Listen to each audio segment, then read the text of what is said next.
சாதிப்பதற்கான tips. இன்னொரு tips இருக்கு, human psychology. ஒரு கொஸ்டின் எடுக்கக்கூடிய டீச்சர் எப்படி கொஸ்டின் எடுப்பாரு அப்படிங்கிற ஒரு டிப்ஸ் இருக்குமா? என்னோட யூடியூப் சேனல்ல தெரியாத கொஸ்டின்ஸை எப்படி யூகங்கள் செய்து சரியான ஆன்சரை கண்டுபிடிக்கிறது ஒரு வீடியோ போட்டிருக்கிறேன்.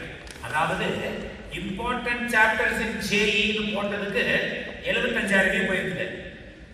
எப்படி ஆன்சரே தெரியாம யூகங்கள்ல கொஸ்டினை கரெக்டா ஆன்சர் பண்றதுங்கிறதுக்கு 3.5 லட்சம் வியூ போயிருக்கு. எப்படி இதான். அப்ப என்னன்னா படிக்கவே கூடாது, ஜாலியா இருக்கணும், பல கோடி சம்பாதிக்கணும் நம்ம நினைக்கிறோம். இருந்தாலும் எந்தெந்த கொஸ்டினுக்கு ஆன்சர் தெரியலையோ ஏதோ நான் என்னோட சைக்காலஜி யூஸ் பண்ணி அப்ளை பண்ணி போட்டதில் வச்சு போட்டு பாருங்க. சில பேர் ட்ரை பண்ணுவோம், டே இந்த ஆள் சொல்றதை நம்பாதீங்கன்னு கமெண்ட் வரும். நான் இப்படி போட்டு தான் மார்க் பண்ண ஒண்ணுமே படிக்காம போய் சும்மா உட்காந்துட்டு வரதுக்கு ஏதோ நான் சொல்றதை கேட்டு சும்மா ஏதாவது எழுதிப்பான்னு.